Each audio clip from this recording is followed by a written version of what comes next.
the way in which first-line healthcare is delivered in the UK has changed. While most is still delivered through local GP surgeries, the organisations responsible have grown, and the workforce providing that care has grown with it.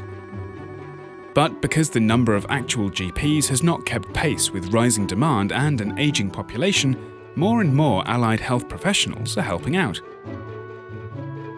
This has its advantages, like giving patients better access to different skill sets. But as our research shows, it presents a lot of problems too. Only a modest proportion of problems can be easily matched to a specific health professional.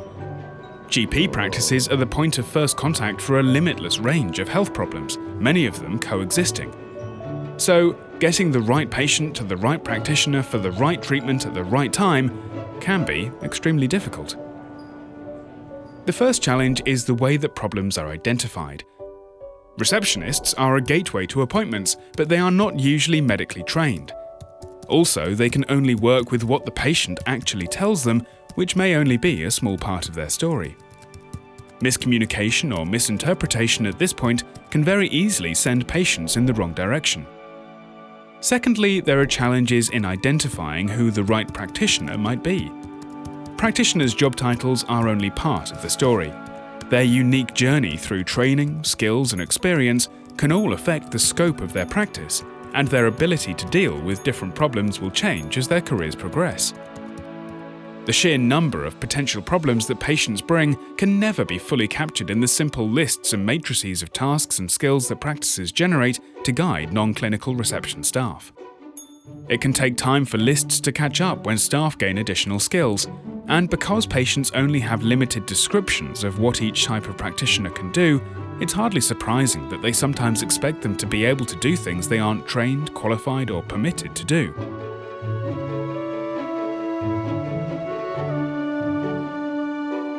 So, what are the solutions? To achieve the maximum benefit, practices need to work on how they distribute work and manage the skills of their existing workforce, because this has a direct impact on how they provide care. Our study says they need to consider action in 3 key areas: staff training, organisational preparation, and greater flexibility. Practices need to work on getting categorisation right, which means making sure that reception staff know what all practitioners can do, and by supporting practitioners to gain additional skills so they add to what they can do. Practices need to gather information about what newer members of staff can do and create space for them to build trust as they get to know how their colleagues work. This can mean changing patterns of work by scheduling regular meetings and reducing the number of pre-booked appointments with senior practitioners. This provides space for them to advise and supervise colleagues, but without squeezing too much work into their schedules or causing delays. Some mismatching is inevitable, but practices need to look closely at why mismatching happens and think about how they can lessen the impact of mismatching. Sometimes an informal reminder may be enough, or a formal staff meeting may be needed to make changes. In practical terms, work schedules that have designed-in opportunities for practitioners to ask for advice makes resolving the mismatch a lot smoother and is more helpful for patients. It is essential that enough members of the team have generalized knowledge and expertise, so we need to train and retain enough GPs to provide the levels of supervision and expert advice that other practitioners need. Making sure that all practitioners can get expert advice when needed helps to inspire confidence in patients and encourages them to accept new types of practitioner.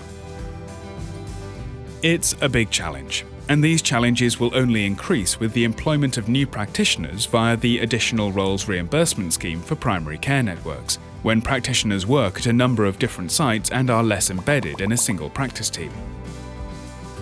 By looking at these processes more closely and making sure we get them right, we can improve outcomes for every kind of patient and every kind of problem.